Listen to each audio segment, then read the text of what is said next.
मेरा शौहर दूसरे शहर गया हुआ था। देवर मेरा बहुत ख्याल रखता था। देवरानी बीमार हुई तो अपने मायके चली गई।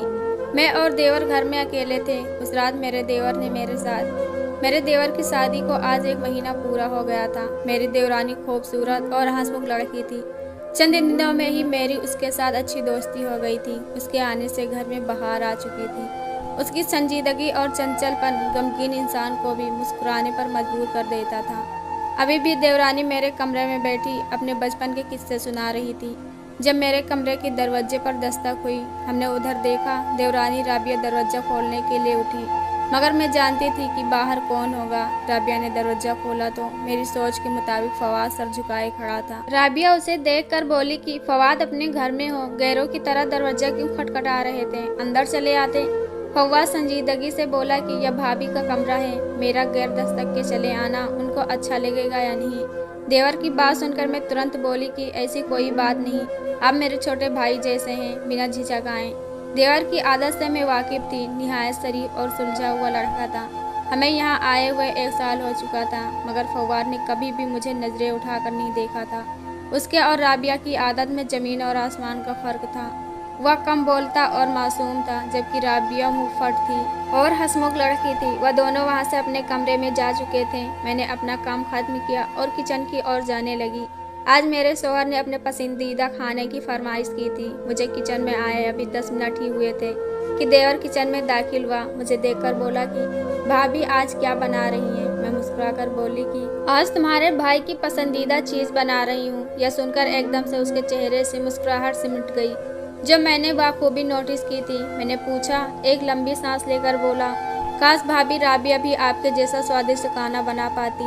मेरी तो ख्वाहिश ही रह गई कि बीबी के हाथ का खाना खा सकूं। देवर की यह बात सुनकर मैं बोली कि आपको जो खाना है मुझे बता दें, मैं बनाकर दे देती हूँ। देवर खुश हो गया और मुझे शुक्रिया अदा करके फरमाइश करते हुए चला गया। मैंने देवर और शौहर की पसंदीदा का खाना बनाया था। शौहर खामोशी से खाने में मसरूफ था। हमेशा की तरह उन्होंने आज भी मेरे खाने की कोई तारीफ नहीं की। मेरा दिल उदास सा हो गया, मगर मैं खुश थी कि देवर ने न सिर्फ मेरे खाने की तारीफ की, बल्कि मुझे जेब से 1000 निकालकर बतौर इनाम भी दिया। खाना वाकई स्वादिष्ट बना था। मैं बर्तन उठाने के लिए चली गई तो राबिया मामूल के मुताबिक वहां से उठकर अपने कमरे में चली गई, क्योंकि उसके नाजुक हाथ किचन का काम करने से दुखते हैं। शौहर भी उठकर अपने कमरे में चला गया, लेकिन फवाद खामोशी से मेरे साथ बर्तन उठाने लगा। वह ऐसा ही था। मैं जब भी कोई काम करती तो वह फौरन मेरा हाथ बटाने लगता और राबिया को भी मेरी मदद करने को कहता। उसका यह अंदाज मुझे बहुत पसंद था। मैं उसे अपने छोटे भाई के जैसा समझती थी। क्योंकि मेरा कोई भाई नहीं था, इसलिए मुझे उसमें मेरे भाई का अक्सर नजर आता था। मगर वह बोलता बहुत कम था, बोलने से ज्यादा काम करने को तरजीह देता था। उस रात जब मैं किचन में बैठी बर्तन धो रही थी तो राबिया मोबाइल से बात कर रही थी और मेरा शौहर ऑफिस के काम में बिजी था। मुझे महसूस हुआ कि जैसे कोई मुझे घूर रहा है। जब मैंने पीछे देखा तो मैं चौंकी। सामने मेरा देवर मुंह लटकाए खड़ा था। मैंने वजह पूछी तो कहने लगा, काश भाभी राबिया भी आपके जैसी होती। मैं उसे बहुत समझाता हूँ, मगर मेरी बात नहीं मानती, जबकि आप तो इतनी अच्छी और वफादार बीबी हैं। भाई की हर बात उनके कहने से भी पहले मानती हैं। देवर की ऐसी बातें मुझे चौंका गई थी। आज से पहले तो देवर ने कभी भी मुझसे ऐसे लबो लहजे में बात नहीं की थी और ना ही दिल की बातें यूं जुबान पर लाए थे। लेकिन न जाने ऐसा क्या कह दिया था राबिया ने कि वह अंदर से टूट चुके थे। मैंने हमदर्दी जताते हुए देवर की पीठ थपथपाई और अपने सामने बिठाकर बोली, फवाद बड़ी भाभी माँ समान होती है। तुम मुझे अपनी बड़ी बहन समझो। तुम्हें जो भी कहना है कह सकते हो। मैं राबिया से इस बारे में जरूर बातें करूंगी। देवर खामोश हो गया और फिर कुछ लम्हे बाद बोला, भाभी मुझे राबिया में कोई दिलचस्पी नहीं थी और ना ही भविष्य में जाकर होगी। वह मेरे जैसे बिल्कुल भी नहीं है। देवर के ये अल्फाज मुझे हैरान कर गए। मैं उसे बेयकीन से देखने लगी और बोली, अब यह सब बातें करने का क्या फायदा फवाद? अगर राबिया जैसी लड़की नहीं पसंद है तो कैसी पसंद है? मेरी बात पर देवर फौरन बोला, आप जैसी। उसके अल्फाज पर मैंने एकटक देखा। उसका लहजा ऐसा था कि मैं समझ ना सकी। दीवार खुले लफ्जों में बोला, मुझे आप जैसी लड़कियां पसंद है, जो घरेलू हों और खुश मिजाज। काश मेरी किस्मत भी भाई जैसी अच्छी होती तो मुझे भी आप जैसी लड़की मिल जाती। देवर ऐसा कहकर वहाँ से बाहर निकल गया, जबकि मैं सवालिया नजरों से उसे देखने लगी। शायद अब बात हद से ज्यादा बढ़ रही थी। मुझे राबिया से बात करनी चाहिए थी, कहीं फवाद गलत कदम ही न उठा ले।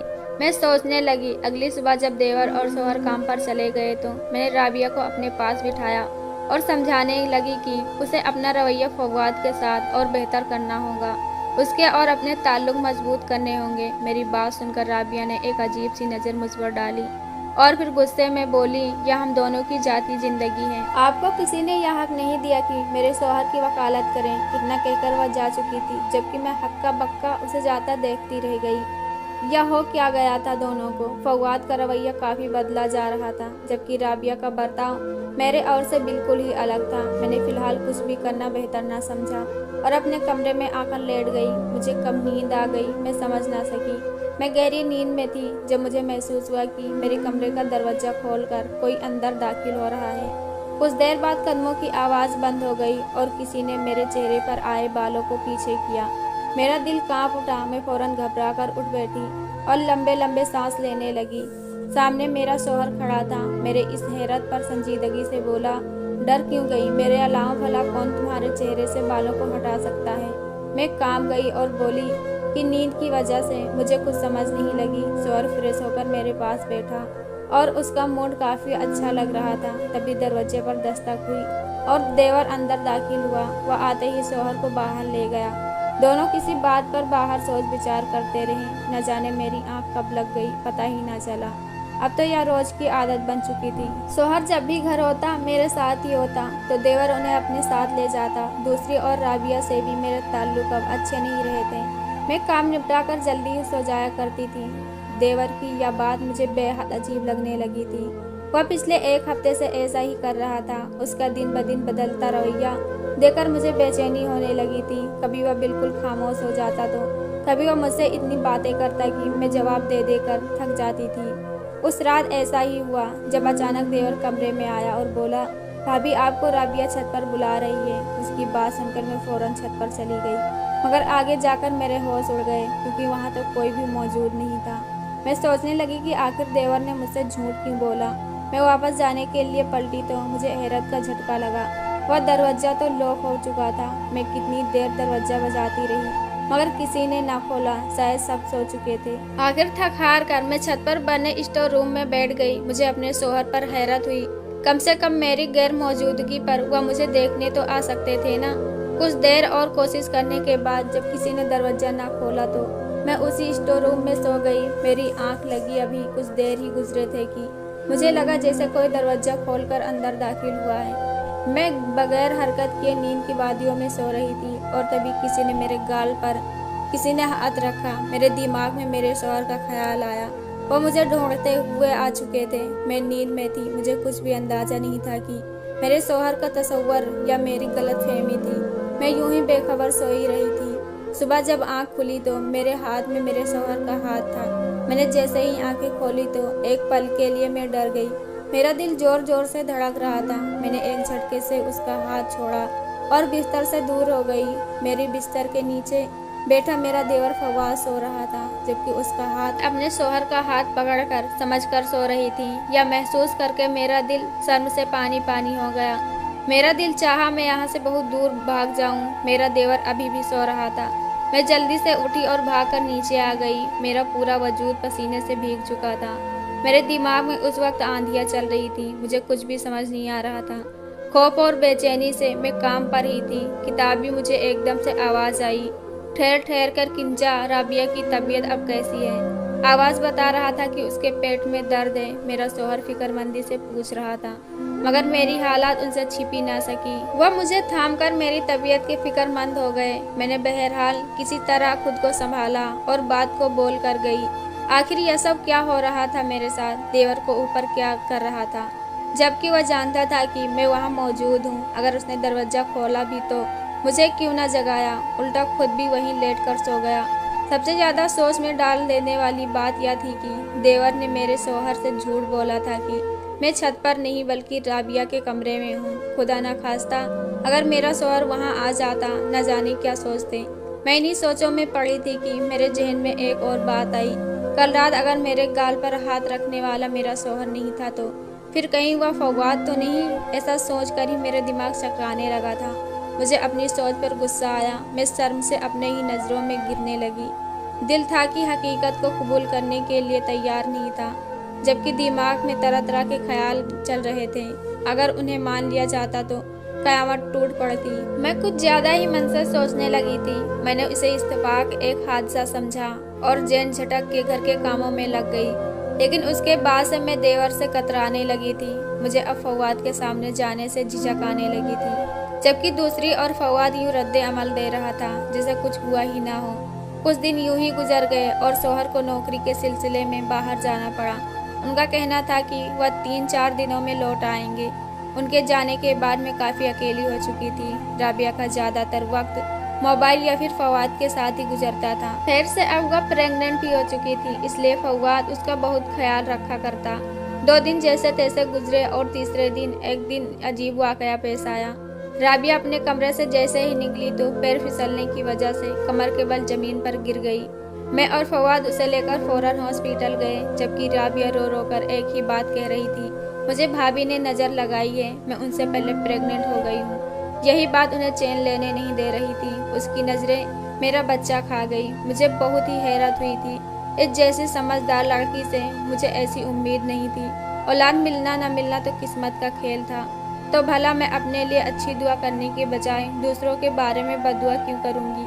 खुदा का शुक्र है कि राबिया बिल्कुल ठीक थी, मगर उसने घर जाने के बजाय फवाद से जिद की कि वह अब अपने मायके ही रहेगी। मुझे हैरानी हुई कि जब फवाद बगैर कुछ कहे हामी भर ली और उसे मायके छोड़ आया। मेरे शौहर को आने में अभी भी कुछ वक्त बाकी था। राबिया भी अपने मायके जा चुकी थी, जबकि घर में मैं और फवाद ही रह गए थे। इस हादसे के बाद से मैंने कभी भी फवाद से बात नहीं की थी, मगर इन हालात में तन्हा अकेले देवर के साथ घर में रहना मुझे अच्छा भी नहीं लग रहा था। शाम हुई तो फवाद घर में आया और बगैर कुछ बोले अपने कमरे में चला गया। मैं भी खाना बनाने में लग गई। फवाद ने खाना अपने कमरे में ही मंगवा कर खाया था। मुझे कतराता देखकर फवाद ने अपने कमरे में बैठने को कहा। मैं बैठना तो नहीं चाहती थी, मगर उसकी बात सुनने के लिए कुछ देर बैठ गई। देवर बगैर कुछ सोचे ही बोला कि भाभी मुझे कुछ गलत मत समझिएगा। उस रात दरअसल मैं आपको जगाने की खातिर गया था, मगर आपको सोता देखकर आपको जगाना बेहतर न समझा और बस वहीं पर मैं भी सो गया। कितनी प्यारी हैं आप, काश राबिया भी आपके जैसी प्यारी होती। देवर के अल्फाज मेरे दिमाग पर किसी बम की तरह गिरे थे। मैं एक झटके से उठकर खड़ी हो गई। मेरा वजूद कांप रहा था। यह किस अंदाज में फवाद मुझसे बात कर रहा था, मैं तो चौंक गई थी। इसके चेहरे पर डरावनी सी मुस्कान आई और मेरी ओर बढ़ते हुए बोला, उठ क्यों गई, यहीं पर मेरे पास बैठे, मैं तो आपका लाडला देवर हूँ ना। देवर का यह अंदाज किसी शरीफ इंसान का नहीं बल्कि बहुत ही घटिया इंसान का लग रहा था। मैं सोच भी नहीं सकती थी कि इस मासूम चेहरे के पीछे ऐसा घिनौना राज छुपा है। मैंने गुस्से में फवाद को एक थप्पड़ मार दिया और बोली, तुम्हें मैं अपना छोटा भाई समझती थी, मगर तुम तो आस्तीन के सांप निकले। मैं तुम्हें कभी माफ़ नहीं करूँगी। मेरा दिल तार तार हो चुका था। मैं फौरन वहाँ से जाने के लिए मुड़ी, तभी देवर ने गुस्से में मुझे अपनी गिरफ्तार में ले लिया और मुझ पर हावी होने की कोशिश करने लगा। मैं रोते हुए अपने शौहर को पुकारने लगी, मगर वह तो यहाँ मौजूद ही न था। कैसा गंदा खेल खेला था देवर ने। रिश्ते की बंदिशों को तोड़कर न जाने कौन सा पामाल हासिल करना चाहता था। मैंने हिम्मत करके खुद को उससे दूर किया और मेज पर पड़ा मुल्तान उसके सर पर मारकर वहां से भागने लगी।